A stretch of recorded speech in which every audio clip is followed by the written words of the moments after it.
अवाजी समातुन ताईं radio voice of Sindh London.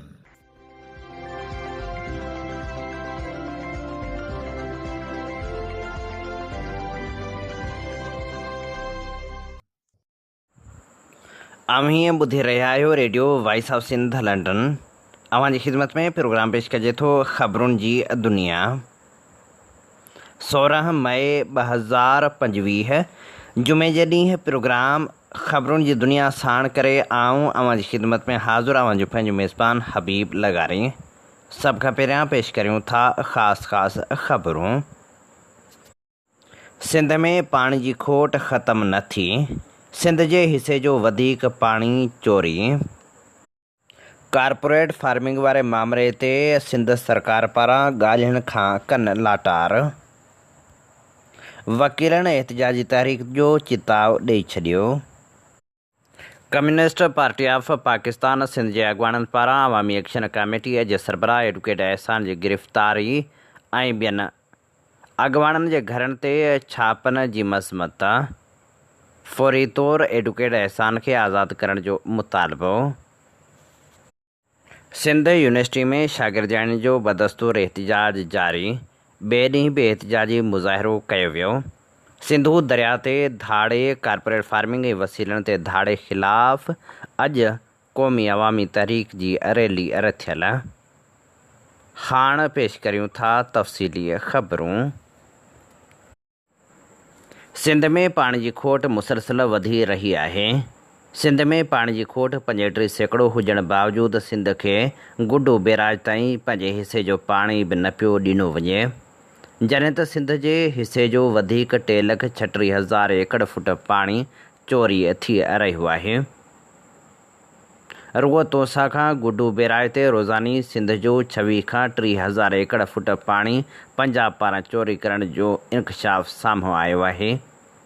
Sindh में मई जे ॿिए ॾहे में पाणी जी खोट 35% ताईं बीही रही आहे, जेका इंतिहाई बदतरीन खोट आहे, जंहिंसां सिंध जे विचोले ख़रीफ़ खे शदीद नुक़सानु पहुची रहियो आहे। पाणी न मिलण जे करे सिंध जो अॻाटो ख़रीफ़ दाव ते लॻी वियो आहे, पर हाणे विचोले ख़रीफ़ जी पोखाई सख़्तु मुतासिर थी रही आहे। सिंध सरकार तोड़े अवाम जे बार बार एहतिजाजनि ऐं मुतालबनि जे बावजूदि सिंध खे पंहिंजे हिसे जो पाणी न पियो ॾिनो वञे, जंहिं करे सिंध में पाणी जी खोट ख़तमु थियण जो नालो ई न पई वठे। 1 अप्रैल खां 14 मई ताईं 44 ॾींहंनि में तोसा बैराज खां गुड्डू बैराज ताईं सिंध जे हिसे जो 7 लख एकड़ फुट पाणी लाइन लासिस जे नाले ते पंजाब चोरी करे रहियो आहे। 2 मई खां 14 मई ताईं 13 ॾींहंनि में तोसा खां गुड्डू ताईं 3,36,000 एकड़ फुट पाणी लाइन लासिस जे नाले ते चोरी थी चुको आहे, जेको रोज़ानीअ जे हिसाब सां 26,000 एकड़ फुट थिए थो। उन पाणी जो सिंध खे को बि हिसाब नथो ॾिनो वञे। ॿिए तरफ़ पंजाब जहलम दरिया तां खणत 32,000 क्यूसेक मां घटाए 28,000 क्यूसेक कंदे बक़ाया रोज़ानी जे बुनियादनि ते ईंदड़ इज़ाफ़ी पाणी पिणु बिना कंहिं हिसाब जे मंगला डैम में गॾु करे रहियो आहे। उन एवज़ पंजाब हिकु त चनाब दरिया जो समूरो पाणी पाण इस्तेमालु करे रहियो आहे, जंहिंजो पाणी पंजनद अप स्ट्रीम वटि 10,000 क्यूसेक हुजण बावजूदि सिंध लाइ हिकु क़तरो बि नाहे छॾियो वियो। मथां वरी सिंधू दरिया तां खणत पिणु वधाई वई आहे। सिंध जे टिन्ही बैराजनि जे किनारनि खे फ़क़्ति 40,000 क्यूसेक पाणी फ़राहम कयो पियो वञे। पंजाब खे रुॻो सिंधू दरिया तां 41,258 क्यूसेक पाणी ॾिनो पियो वञे, जॾहिं त अञा ताईं कारपोरेट फार्मिंग मनसूबो रद्द करण लाइ बि के क़दम नाहिनि खयां विया। वकीलनि पिणु एहतिजाज जो चिताव ॾिनो आहे। 2 ॾींहं पहिरियां कारपोरेट फार्मिंग ते ॻाल्हाइण लाइ हुकूमती टीम न पहुचण ते वकीलनि कमेटी टोड़े छॾी हुई, जॾहिं त वकील अॻवाननि जो चवणु आहे त सिंध हुकूमत 13 मई ते रथियल गॾिजाणी में शिरकत न कई हुई, जेको पिणु अफ़सोस जोॻो अमल आहे। हिकु संगीन कोताही हुकूमत तरफ़ां सिंध जे माण्हुनि लाइ अहम मामलनि ते तामीरी ॻाल्हियुनि में शामिलु थियण जे अज़म जी वाज़ह खोट खे ज़ाहिर करे थो, जॾहिं त इसरार हुसैन चांग ऐं ॿियनि वकीलनि जो चवणु आहे त ॿिए मरहले जी जदोजहद जल्द शुरू कंदासीं। लायर एक्शन कमेटी पारां कारपोरेट फार्मिंग बाबति सिंध हुकूमत सां ॻाल्हि ॿोल करण जे लाइ हिकु डायलॉग कमेटी जोड़ी वई हुई, जंहिंखे ख़तमु कयो आहे। डायलॉग कमेटी जोड़ण जो मक़सदु कारपोरेट फार्मिंग जे नाले में सिंध हुकूमत जेके बि ज़मीनूं कंपनी खे ॾिनियूं आहिनि उहे फौरी तौर ते वापसि कराइणियूं हुयूं। पर कमेटी ठहण जे पहिरें ॾींहं खां वठी सिंध हुकूमत संजीदगी जो मुज़ाहिरो न कयो। असां सां वाइदो कयो वियो हो त 7 मई ताईं कंपनियुनि खे ॾिनल ज़मीननि जा तफ़सील ऐं कारपोरेट फार्मिंग जे हवाले सां समूरा काग़ज़ कमेटी जे हवाले कया वेंदा, जिन खे वकीलनि जी कमेटी ॾिसी ग़ौर वीचार कंदी त जीअं 13 मई ते कमेटी जे सिंध हुकूमत सां रथियल गॾिजाणी में ॻाल्हि ॿोल करे सघिजे। सिंध सरकार पंहिंजे वाइदे ते अमल न कयो ऐं 7 मई ताईं को बि काग़ज़ न ॾिनो वियो ऐं गॾिजाणी जी तइ थियल तारीख़ 13 मई बि गुज़री वई, पर सिंध हुकूमत कमेटी सां को बि राब्तो न कयो। वकीलनि चिताव ॾिनो आहे त जेकॾहिं मसइला हल न थिया ऐं कारपोरेट फार्मिंग जीअं जो तीअं जारी रहियो त असां एहतिजाजी तहरीक हलाईंदासीं। अवामी तहरीक जे मरकज़ी सदर एडवोकेट वसंत थरी, मरकज़ी general secretary advocate Sajid Hussain Maisar, advocate ख़ालिद तुनियो ऐं ॿियनि पंहिंजे जारी कयल बयान में चयो आहे त पंजाब सिंध खे हथ वठी सुकाए छॾियो आहे। पंजाब जी जंग सिंध सां आहे। इंडस डेल्टा तबाही किनारे आहे। डेल्टा मुकमिल तौर ते ख़तमु थी वियो आहे।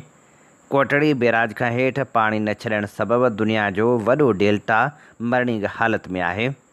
पंजाब धाड़ेल वाह बंदि करण जो सिलसिलो बंदि नाहे कयो। धाड़ेल वाहन वसीले सिंधू दरिया जो पाणी चोरी कयो पियो वञे। तोसा, पंजनंद ऐं चिश्मा जहलम लिंक कैनाल सिंधी अवाम जी रत जा प्यासा वाह आहिनि। धाड़ेल वाहन वसीले पाणी चोरी करे सिंध जे हारियुनि जो मुआशी क़त्लेआम कयो वियो आहे। सिंध जी ज़राइत मुकमिल तौर ते तबाह थी चुकी आहे। पीपल्स पार्टीअ जे चूंडियल नुमाइंदनि जे वात मां हिकु अखर बि नथो निकिरे। पीपल्स पार्टी सिंध में पाणी जी बदतरीन खोड़ ते मुकमिल ख़ामोश आहे। सिंध हुकूमत सिंध जे हिसे जो पाणी वठण बदिरां ड्रामा करे रही आहे। मुराद अली शाह सरकार सिंध जी तारीख़ जी बदतरीन हुकूमत आहे। हुननि वधीक चयो त सिंध में पाणी जी बदतरीन खोट खे मुंहुं ॾियण लाइ क़दम खयां वञनि। सिंध में आगाटे ख़रीफ़ जो फ़सुलु दाव ते लॻी वियो आहे। विचोले ख़रीफ़ खे शदीद नुक़सान, जॾहिं त पंजाब डेमनि जा पेट भरण में पूरो आहे। जस्कम चेयरमैन सनान ख़ान कुरैशी चयो आहे त जस्कम जे कारकुननि तां केस ख़तमु कया वञनि। असां सिंधू दरिया ते धाड़े ऐं ज़मीननि ते वालार ख़िलाफ़ जदोजहद जारी रखंदासीं। अहिड़ो इज़हार हुन नवाबशाह भरत सां ॻोठ माटीअ में मीडिया सां ॻाल्हाईंदे कयो। जस्कम चेयरमैन सनान ख़ान कुरैशी, मरकज़ी इंफॉर्मेशन सेक्रेटरी दीदार शाम, आसिफ रज़ा मगसी, मसूद शाह समेत वॾे काफ़िले सां गॾु जस्कम नवाबशाह जे चीफ ऑर्गेनाइज़र शुएब माटी सिंधू दरिया ते धाड़े, कारपोरेट फार्मिंग ऐं वसीलनि ते धाड़े ख़िलाफ़ अॼु क़ौमी अवामी तहरीक जे सरबराह अयाज़ लतीफ़ पलीजे जी अॻुवाणी में कोटड़ी शहर जे बबर स्टॉप खां बिहार चौक ताईं रैली कढी वेंदी, जिते जलसो मुनक़िद कयो वेंदो, जंहिंखे अयाज़ लतीफ़ पलीजो ख़िताब कंदो। अयाज़ लतीफ़ पलीजे पंहिंजे जारी कयल बयान में चयो आहे त तोसा, पंजनंद, चिश्मा जहलम ऐं ग्रेटर थल मुसलसिल वाहिया पिया वञनि ऐं सिंध सुकी रही आहे।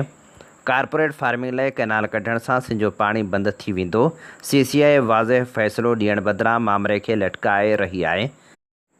अयाज़ लतीफ़ पलीजे चयो त कारपोरेट फार्मिंग या पब्लिक पार्टनरशिप धाड़ेल मनसूबो आहे। सिंध जे ज़मीननि तारीख़ी मागनि जो सौदो कंहिं बि नाले में क़बूल नाहे।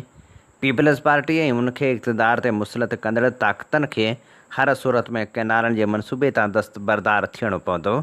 सिंधू दरिया 7 करोड़ माण्हुनि जे जियापे जो ज़रियो आहे। चोलिस्तान समेत 6 कैनाल मौत जो परवानो आहिनि।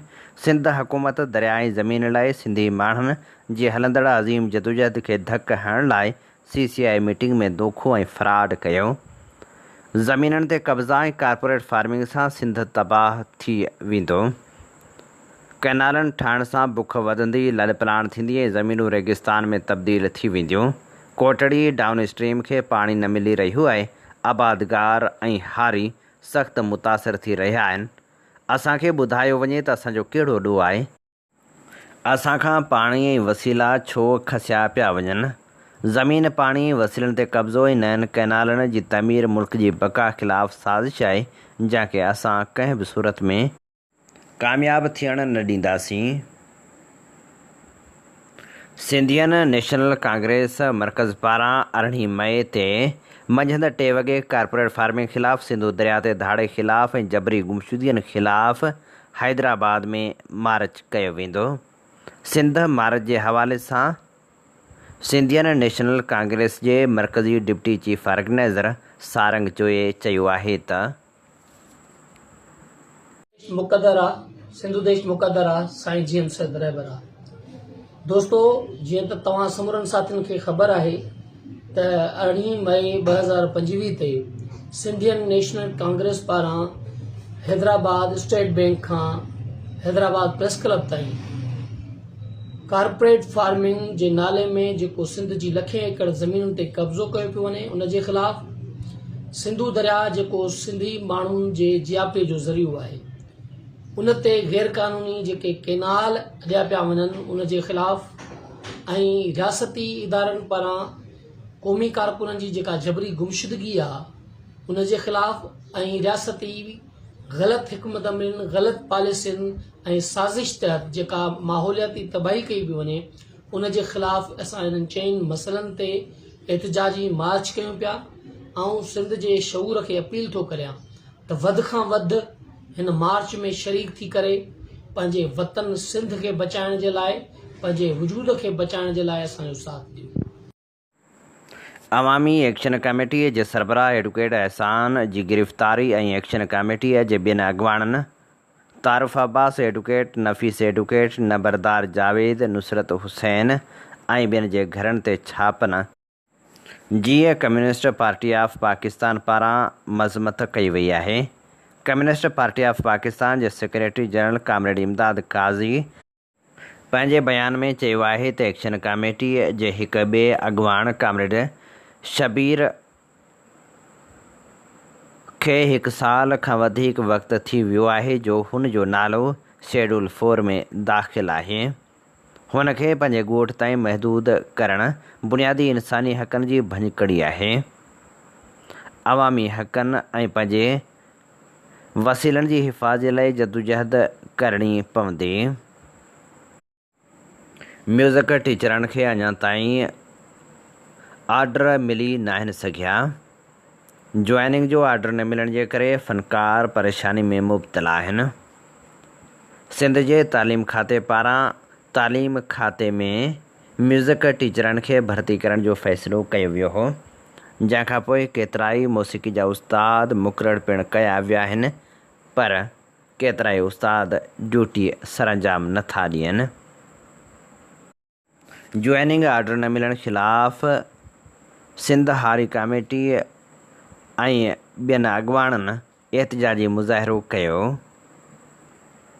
सांगढ़ प्रेस क्लब अॻियां थियल एहतिजाजी मुज़ाहिरे में जवाबदारनि जी गिरफ़्तारी जो पिणु मुतालबो कयो वियो। सिंध यूनिवर्सिटी जे शागिर्दियाणियुनि काल्ह बि एहतिजाजी मार्च कयो। शागिर्दियाणियुनि हॉस्टल खां आर्ट फैकल्टी ताईं एहतिजाजी रैली पिणु कढी। नामियारी लेखिका अमर सिंधू पारां मुबैना तौरु शागिर्दियाणियुनि खे गुथा लफ़्ज़ चवण ख़िलाफ़ एहतिजाजी मुज़ाहिरो कयो वियो। कारपोरेट फार्मिंग ख़िलाफ़ वकीलनि पारां लाड़काणे में एहतिजाज कयो वियो। लाड़काणे में हिकु भेरो ॿीहर वकीलनि पारां एहतिजाजी तहरीक जो सिलसिलो शुरू कयो वियो आहे। लाड़काणे बार जे सदर अतहर अब्बास सोलंकी चयो आहे त सिंध हुकूमत सां ॻाल्हाइण लाइ क़ाइमु कयल कमेटी टोड़ी वई आहे। वकीलनि खे हाणे सिंध सरकार ते वेसाह नाहे रहियो, जंहिंजे करे फौरी तौर ते पैसा ॾेई कटराया विया। जीअं सिंध मुहाज़ सिटी सकरण जे अॻवान लाला कदीर लगारी मथां हमिलो कयो वियो। हमले वारे मामले ते प्रेस कॉन्फ्रेंस कंदे लाला कदीर लगारी चयो त राति देर सां आऊं शाह लतीफ़ हॉस्टल खां पंहिंजे घर शहीद कॉलोनी ॾांहुं अची रहियो हुउसि त मुंहिंजे मथां 125 ते सवार 3 ॼणनि हमिलो कयो ऐं सीधा फायर कया आउं मुजदाने तौरु महफ़ूज़ रहियुसि। जेके हमिलो कंदड़ हुआ उहे मूं सुञाता आहिनि, जेके सकरण शहर जे मेहराबपुर रोड जा रहवासी आहिनि। उन्हनि में फ़हीम मुग़ल, सलीम मुग़ल ऐं सोनू मुग़ल शामिल आहिनि। हुन चयो त हिन खां अॻु में बि मूं मथां हमिलो थी चुको आहे, जंहिंजी मूं सकरण थाणे ते NC पिणु कढाई हुई। हुन वधीक चयो त आउं क़ौमी कारकुन आहियां। जेकॾहिं पुलिस हुननि खे गिरफ़्तार न कयो त सख़्तु एहतिजाज कयो वेंदो। मोरे भरिसां ॻोठ हाजी मोहम्मद हाशिम शाही में गवर्नमेंट प्राइमरी स्कूल हाजी हाशिम शाही 6 सालनि खां बंदि पियल आहे। उस्ताद न मिलण करे मासूम ॿारनि जो मुस्तक़बिल पिणु दाव ते लॻी वियो आहे। जॾहिं त इलाइक़े वासियुनि ग़ुलाम मुस्तफ़ा शाही, ग़ुलाम हैदर, ग़ुलाम शबीर, ग़ुलाम नबी ऐं ॿियनि चयो आहे त ॻोठ गुज़िरियल 6 साल खां स्कूल बंदि पियल आहे, जंहिं सबबु बिल्डिंग पिणु नाकारा बणिजी वई आहे। भितियूं ढहण ऐं छित जा चापड़ किरण मामूल बणियल आहिनि। उस्ताद न हुजण जे करे मासूम ॿारड़ा तालीम जहिड़े ज़ेवर खां महरूम बणियल आहिनि। असां सिंध हुकूमत तालीम खाते जे आला इख़्तियारियुनि ऐं ॿियनि खे लिखत में चयो आहे, पर तंहिं बावजूदु तदारक नथो थिए। हुन मुतालबो कयो त फ़ौरी तौरु नोटिस वरितो वञे। उडेरो लाल में साफ़ियुनि ते कूड़ा केस दाख़िल करण ऐं मुतमार धमकियुनि ॾियण ख़िलाफ़ प्रेस क्लब उडेरे लाल साम्हूं एहतिजाजी मुज़ाहिरो कयो वियो। उन मौक़े ते एहतिजाजी मुज़ाहिरे जी अॻुवाणी उस्मान शाह हुड़ीअ जे साफ़ियुनि नबी बख्श ख़ासखेली ऐं रहीम ख़ासखेली पए कई। जोॾे में रहवासियुनि ज़मीन ते कब्ज़े ख़िलाफ़ एहतिजाजी मुज़ाहिरो कयो। एजाज़ मितलो, मोहम्मद अफ़ज़ल, शबीर ऐं ॿियनि जवाबदार ज़मीन ते कब्ज़ो करणु चाहिनि था। कुझु शहर पसंद इन कोशिश में रुधल आहिनि, जंहिंजो नोटिस वठी असांखे असांजी ज़मीन ॾियारी वञे। टंडे आदम भरिसां दुकान तां शइ वठण लाइ वेंदड़ 9 सालनि जी नीगरी सां दुकानदार जी मुबैना ज़्यादती। ॻोठ हैदर ख़ान मरी में वहशी दुकानदार नादर अली शइ वठण लाइ वियल 9 सालनि जी नीगरी महनाज़ मंगणहार सां ज़्यादती कई, जंहिं करे नीगरी जी हालत ख़राब थी वई। जंहिं बाद जवाबदार फ़रार थी वियो। वारस नीगरी खे बेहोशी वारी हालत में तालका इस्पताल खणाए पहुता, जिते इलाज जारी हो।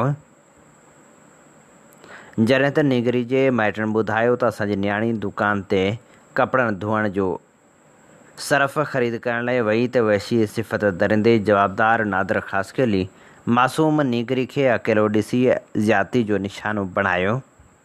हुननि मुतालबो कयो त जवाबदार खे सख़्त खां सख़्तु सज़ा ॾेई असां सां इंसाफ़ कयो वञे। मीरपुर माथेले भरिसां ॻोठ ग़ुलाम क़ादर गोलो जा 13 रहवासी नौजवान कंदकोट जे इलाइक़े मां अगवा थी विया आहिनि। जॾहिं त शिकारपुर जे कचे जे इलाइक़े मां धाड़ेलनि जे वारसनि खे फ़ोन जी सहूलियत ॾिनी वेंदी आहे, जंहिं तां इलाइक़े वासी हाल अहिवाल पुछी सघंदा आहिनि। बुलड़ी शाह करीम में न्याणियुनि जे स्कूल मां 4 सोलर प्लेटूं चोरी थी वियूं। बुलड़ी शाह करीम जे government girls campus high school जो 4 सोलर प्लेटूं नामालूम चोर चोरी करे विया। वाक़े जी रिपोर्ट दाख़िल कई वई। अॻु बि कंप्यूटर चोरी थियो हो, जंहिंजो अञा ताईं ॾस पतो पइजी नाहे सघियो। सिंधी अदबी संगत पारां वाक़े जी मज़म्मत कंदे चोरी थियल सामान वापसि ॾियारण जो मुतालबो कयो वियो। लाड़काणे में ॿबरड़ो धरणे में मानी ॾींदड़ ते केस दाख़िल थियण ख़िलाफ़ एहतिजाज कयो वियो। एहतिजाजी मुज़ाहिरो कंदड़नि जो चवणु हो त अमजद लगारी खे पुलिस इंतकामी कार्रवाई जो निशानो बणाए गिरफ़्तार कयो आहे। असांजे घर मां कंहिं बि फुरूट नाहे कई। नौजवान ते कूड़ो केस दाख़िल कयो वियो आहे ऐं नौजवान खे हिरासत सां कयो पियो वञे। भेटशाह मां गुम थी वियल निगर जो पतो पइजी नाहे सघियो, जॾहिं त ॾुख में वारस बेहाल बणिजी विया आहिनि। भेटशाह मां 3 ॾींहं अॻु गुम थियल निगर अवेस मिर्जत जो को बि पतो पइजी नाहे सघियो, जॾहिं त घर भाती परेशानी में मुब्तला आहिनि। ॻोठ बहराम मिर्जत जो रहवासी 13 सालनि जो अवेस मिर्जत वल्द साईं मिर्जत घर खां भिटशाह शहर लाइ निकितो, जेको 3 ॾींहं गुज़रण बावजूदु वापसि नाहे पहुतो। जॾहिं त वारसनि पारां भिटशाह हाला मटियारी ऐं ॿियनि इलाइक़नि में ॻोल्हा कई वई आहे। उन बावजूदु मासूम नीगर जो को ॾस पतो मिली नाहे सघियो। वारसनि पारां इंतिज़ामिया खां अपील कई वई आहे त असांजी कंहिंसां बि का दुश्मनी नाहे, असांजे बचड़े जी ॻोल्हा में असांजी मदद कई वञे। छाछरो तालुके जे ॻोठ सरजी तड़ जे रहवासियुनि DSP ऐं व्याज खोरी ख़िलाफ़ एहतिजाजी मुज़ाहिरो कयो। उन मौक़े ते रतन सिंह चयो त सोना ज़ेवर व्याजी वटि गिरवी रखिया, व्याज ॾियण बावजूदु मूर वापसि न कयाई। DSP जांच जी कूड़ी रिपोर्ट अदालत खे ॾिनी वई आहे, जंहिंजे ख़िलाफ़ एहतिजाज करण ते मजबूर आहियां। पुराणी मिरपुरवासी नौजवान 4 महीननि खां गुम, वारसनि खे अगवा जो शक। जॾहिं त नौजवान जी अमड़ ॾेई मेघवाड़ जो चवणु आहे त फोटो मेघवाड़ गुम थियो, जंहिं बाद बासरनि घर ते हमिलो कयो हो। अरबाब ऐं आसिफ़ महर मुबैना व्याज ते हिकु ढगी ऐं मोटरसाइकिल काहे विया आहिनि। DIG समेत ॿियनि इख़्तियारनि खे दाह ॾिनी आहे। जल्द खां जल्द कार्रवाई करे असांजे नौजवान जी वापसी लाइ क़दम खयां वञनि। हिंगोरजा में वाहन जी खाटी न थियण ख़िलाफ़ आबादगारनि एहतिजाजी धरणो हयो। आबादगारनि मीरक मैनर ऐं ॿिए मैनर में खाटी न थियण ख़िलाफ़ एहतिजाजी मुज़ाहिरो कयो। उन मौक़े ते अॻवान चयो त फौरी तौरु खाटी कराए असांखे परेशानियुनि खां बचायो वञे। हीअ असीं अव्हांजी ख़िदमत में पेश करे रहिया हुआसीं ख़बरूं। हाणे प्रोग्राम में तजिया तबसरा शामिल करियूं था ऐं शामिल करियूं था सिलसिलो मसला मुंहिंजे शहर जा। लाड़काणे में सांगी बिरादरीअ जे हलंदड़ तकरार वारे मामले ते नौजवान शाइर नाशाद शौकत शंबाणी लिखे थो। सिंध सदियुनि खां वठी सूफ़ियनि ऐं बुज़ुर्गनि जी धरती रही आहे, जिते अमन मोहबत ऐं भाईचारे जो दर्स ॾिनो वियो आहे। पर अफ़सोस सां चवणो थो पवे त गुज़िरियल केतिरनि ई ॾहाकनि खां वठी सिंध जो अमन बर्बाद थी चुको आहे। निढियुनि ॻाल्हियुनि तां झेड़ा खूनरेज़ी ऐं पोइ उन नफ़रत जो वधणु जेको केतिरनि ई ख़ानदाननि खे तबाह करे चुको आहे। आकिल रोड लाड़काणे जो चना मोहल्लो उन सूरतहाल जो हिकु अलमनाक मिसाल आहे, जिते सांगी बिरादरी जे ॿिनि धुरियुनि विच में छेड़ो गुज़िरियल 7 सालनि खां जारी आहे, जंहिंजो अञा ताईं को बि अहिड़ो ज़रियो नज़र नथो अचे जेको हिन मसइले खे हल करे सघे। हिन झेड़े जी बाहि में मासूम ॿारनि जो मुस्तक़बिल सड़ी रहियो आहे। उन जी तालीम, ख़ुशियूं सभु कुझु ख़तमु थी चुकियूं आहिनि। उहे ॿारड़ा ख़ौफ़ ऐं मायूसी जे आलम में ज़िंदगी गुज़ारण ते मजबूर आहिनि। लाड़काणे जा उहे बासर जेके ॾहनि खूननि जा तकरार बि हल कराइण जी सघ रखनि था, उन्हनि खे इन मामले ते बि ध्यानु ॾियणु घुरिजे। इहो मसइलो कंहिं हिकु ख़ानदान या पाड़े जो न, पर पूरी सिंध जे अमन ऐं अमान जो मसइलो आहे। जेकॾहिं वक़्त ते हिन झेड़े खे ख़तमु न कयो वियो त उन जा वधीक संगीन नतीजा निकिरी सघनि था।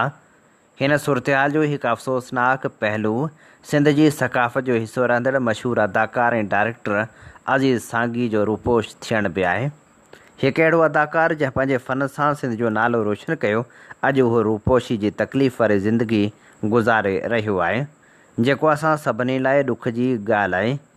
सांगी बिरादरीअ जे ॿिन्ही धुरियुनि खे गॾु विहारे हिन मसइले जो को दाइमी हल कढियो वञे।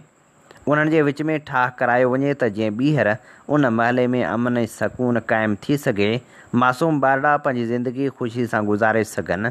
सिंध जे समूरनि वसवारनि खे अॻिते अची हिन इंसानियत सोज़ मसइले खे हल करण में पंहिंजो किरदारु अदा करणु घुरिजे।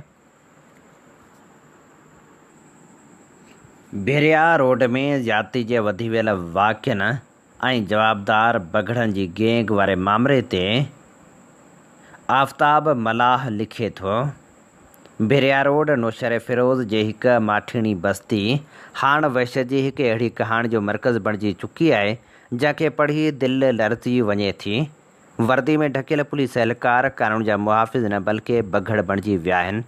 जबार मरी जेको दौड़ में ड्यूटी सरंजाम ॾेई रहियो हो, साण सां गॾु जुनेद शेख ऐं ॿिया साथी गैंग हलाईंदड़ मुख माण्हू तौरु साम्हूं आया आहिनि।